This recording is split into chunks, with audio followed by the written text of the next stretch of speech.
डर कर भागेगा पाकिस्तान, नहीं टिक पाएंगे चीन के भी जवान, क्योंकि दुश्मन के सीने पर चढ़कर मारने के लिए भारत ने एक नई तैयारी कर ली है। और पाकिस्तान को खतरा क्या है? क्या भारत पाकिस्तान पे हमला करने जा रहा है? भारतीय सेना को सीमा पर और ज्यादा मजबूत करने के लिए भारत नई तैयारी में जुट चुका है। आर्मी चीफ ने कहा कि हम एक सॉफ्ट स्टेट हैं, पाकिस्तान को एक हार्ड स्टेट होना पड़ेगा। सिविल लिबर्टीज उस तरह एंजॉय नहीं करते जिस तरह करनी चाहिए। खबर है कि भारतीय सेना 7,000 करोड़ रुपए की advance towed artillery gun system खरीदने वाली है। क्या भारत पाकिस्तान पर हमला कर सकता है? क्या वो ऐसा सोच रहा है? क्या हालात ऐसे आगे बन सकते हैं? क्या पाकिस्तान इसके लिए तैयार है? एलोकेशन जो होती है पैसे की, वो डिफेंस के ऊपर ज्यादा लगाई जाती है और सोशल सेक्टर्स, एजुकेशन, हेल्थ के ऊपर कम लगाई जाती है। और 90 किलोमीटर प्रति घंटे की अधिकतम रफ्तार से चलने वाली इस तोप की सेना को जरूरत थी।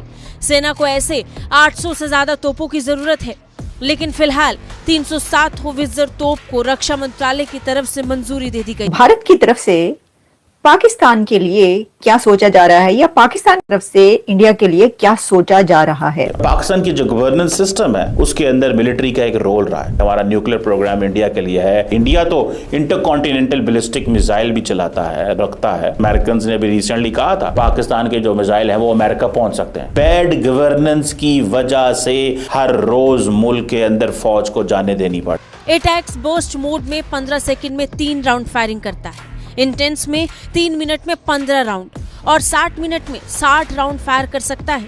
इसकी फायरिंग रेंज 52 किलोमीटर है। हर मौसम में इसे इस्तेमाल में लाया जा सकता है। इसे खास तौर पर इसलिए बनाया गया है ताकि ये किसी भी परिस्थिति और किसी भी मौसम में सेना का सहयोग कर सके और दुश्मन को जवाब दे सके। इसके परीक्षण के लिए पोखरण के रेगिस्तान को चुना गया, तो साथ ही साथ सिक्किम की पहाड़ियों पर भी इसका परीक्षण हुआ। हर परिस्थिति में एटैक्स ने अपने आप को सबसे पक्का साबित किया और आखिरकार सफलतापूर्वक इसे सेना के लिए चुने जाने का नंबर आ चुका है। खबर है कि साल 2027 तक 2,800 तोपें भारतीय सेना में शामिल करने का लक्ष्य रखा गया है। एक मीटिंग बुलाई गई। ये जो हालात हैं पाकिस्तान के अंदर, जो बलूचिस्तान की सिचुएशन, एक कॉन्फ्लिक्ट सामने आ चुका है, उसके ऊपर जो मीटिंग बुलाई गई उसमें ना तो नवाज शरीफ साहब शामिल हुए, ना उसके अंदर आई थिंक जो मोहसिन नकवी हैं वो शामिल हुए, कुछ और भी ऐसे लीडर्स जो उसके अंदर शामिल नहीं हुए। इमरान खान तो ऑब्वियसली वैसे ही नहीं हो सकते शामिल, क्योंकि वो जेल में है, और पीटीआई के, उनकी पार्टी के और भी लोग शामिल हैं। तो वो ये डिस्कस कर रहे थे कि भाई ये जो हालात हैं तो इसमें सबको शामिल होना चाहिए था या नहीं होना चाहिए था, या क्यों सब एक टेबल पर नहीं आए। तो उसी में गुफ्तगू करते हुए आगे चलकर उनका ये कहना था कि जब ये जो भी पिछले आप देख लें कई सालों में जो भी मामलात हुए, उस दौरान जब इमरान खान की हुकूमत थी, तो उस वक्त जब ऐसे हालात पड़े दोनों कंट्रीज के बीच, कड़े हालात, तो जो खान जिस वक्त प्राइम मिनिस्टर था उसने ये देखा कि भाई जब इस्टेब्लिशमेंट की एक लाइन सामने आ जाएगी तो जो वो फैसला करेंगे हम भी वही फैसला करेंगे। कह रहे हैं कि हमने ये चाइना के लिए रखा है, लेकिन असल में ये आइडिया कंसीव हुआ था पाकिस्तान के लिए। अब army chief, Indian army chief का ये है कि वो सालाना एक प्रेस कॉन्फ्रेंस करते हैं। पाकिस्तान के आर्मी चीफ कोई प्रेस कॉन्फ्रेंस नहीं करते। कोई army chief, never a Pakistani army chief have spoken to the media, लेकिन इंडियन आर्मी चीफ बोलते हैं। अब उन्होंने, जो इंडियन आर्मी चीफ ने ये जो बात की है कि ये जो आईबीजीज हैं, इंटीग्रेटेड बैटल ग्रुप्स, इनकी क्योंकि फाइनेंशियल इम्प्लीकेशंस होती हैं, बहुत सारा पैसा चाहिए, बहुत सारे रिसोर्सेज चाहिए, तो इसके ऊपर उम्मीद है हमें ये चीज़ मिल जाएगी। और उस वक्त जो है, जो एस्टेब्लिशमेंट की तरफ से फैसला सामने आ रहा था वो ये था कि भाई जो ज्यादा ताल्लुकात खराब नहीं करने, ये नहीं करना, वो नहीं करना। और जबकि दूसरी तरफ हमें खान की तरफ से ये नजर आया कि उन्होंने तिजारत बंद कर दी, ट्रेड बंद कर दी, और उनकी तरफ से बड़ा ही सख्त एक रवैया नजर आया। अच्छा, मुझे ये भी याद है कि वो तो ये भी हुआ था ना अभिनंदन के वक्त, उन्होंने तो कहा था कि और क्या मैं हमला कर दूं, मैं क्या करूं। यानी वो कहा गया था कि उन्होंने बड़ी बैलेंस से एक स्पीच की है और उन्होंने कहा है कि भाई ठीक है, जो होना था अब दोनों हमने मामला जो है सुलझाने हैं और हम वापस करें ये वाली। लेकिन वो जो और हुए इन कई सालों के बीच, दोनों के बीच, उसकी वो बात कर रहे थे।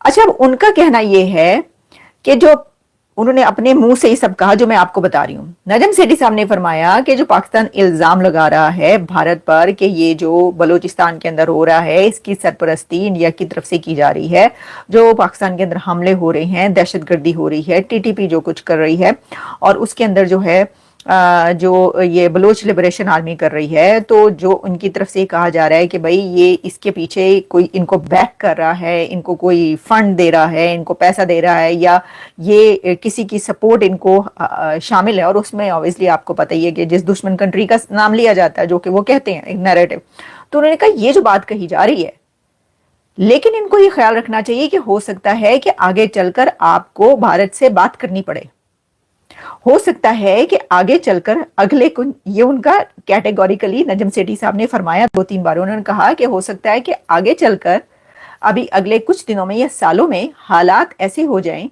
कि आपको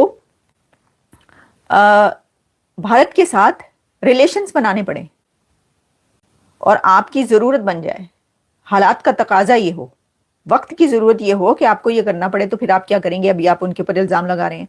फिर उन्होंने ये भी कहा कि अगर अफगानिस्तान में हालात खराब होते हैं या वहां पर जो भी होने जा रहा है और अमेरिका अगर आपको ये कहता है कि जी आपने ये करना है, तो क्या आप इनकार कर सकेंगे? आप इनकार करेंगे अमेरिका को कि नहीं जी आप ये कह रहे हैं और हमने ये नहीं करना? ऐसा तो हो नहीं सकता ना। तो आपको फिर वो करना पड़ेगा जो कुछ कहा जाएगा, उनका ये कहना था। तो साथ उन्होंने फिर ये भी कहा कि कौन किसके ऊपर हमला कर सकता है कौन नहीं। तो चले मैं आपको उनकी थोड़ी सी गुफ्तगू सुनवाई देती हूँ, लेकिन मैंने आपको उनकी जो पूरा एक उसके अंदर जो उसकी उनकी गुफ्तगू का एक पैराया था, जो उनका एक नैरेटिव था, वो मैंने आपको बताया। लेकिन अब वो वाले वर्ड सुनिए जो उन्होंने इसके ऊपर बात की है। शायद आप थे या कौन था, मुझे पूछा गया कि जी क्या होगा, अब पाकिस्तान क्या करेगा? तो मैंने कहा जी वो पहले कोर कमांडर्स कॉन्फ्रेंस पहले होगी और पार्लियामेंट के अंदर सेशन बाद में होगा। वो क्यों? मैंने कहा वो प्राइम मिनिस्टर देखेंगे कि कोर कमांडर्स कॉन्फ्रेंस क्या लाइन लेती है। जो लाइन कोर कमांडर्स कॉन्फ्रेंस लेगी वही फिर प्राइम मिनिस्टर जाके टो करेंगे वहां इशारा मिल जाएगा, इस तरीके से जाना है। मगर हुआ क्या? हुआ ये कि कोर कमांडर्स कॉन्फ्रेंस ने मौक़िफ़ ये इख्तियार किया कि ये जो कुछ हुआ है हिंदुस्तान में ये क्या है, ये तो पहले हम नहीं तस्लीम करते 370 को। नमस्कार दोस्तों, भारतीय सेना को और मजबूत करने के लिए भारत तैयारी में जुट चुका है। भारतीय सेना आर्टिलरी गन सिस्टम खरीदने वाली है। दोस्तों इस आर्टिलरी गन सिस्टम की रेंज 45 किलोमीटर है, हर मिनट में 6 गोले दागने की क्षमता रखता है। आर्टिलरी गन सिस्टम स्वदेशी तकनीकों के द्वारा बनाया जा रहा है। भारतीय प्राइवेट कंपनी भारत फोर्स और टाटा एडवांस के द्वारा तैयार की जाएगी। भारत सरकार के द्वारा भारतीय स्वदेशी कंपनियों को बढ़ावा दिया जा रहा है। भारत फोर्स कंपनी को 60% और टाटा एडवांस सिस्टम को 40% आर्टिलरी गन सिस्टम भारतीय सेना को डिलीवर करनी है। इस आर्टिलरी गन सिस्टम की खासियत है 15 सेकेंड में 3 राउंड फायरिंग कर सकता है, 60 मिनट में 60 राउंड फायरिंग कर सकता है। दोस्तों इस आर्टिलरी गन सिस्टम को भारतीय सेना किसी भी मौसम में इस्तेमाल कर सकेगी। दोस्तों वीडियो अच्छी लगी तो वीडियो को लाइक, चैनल को सब्सक्राइब करना ना भूलें। मिलते हैं नेक्स्ट वीडियो में।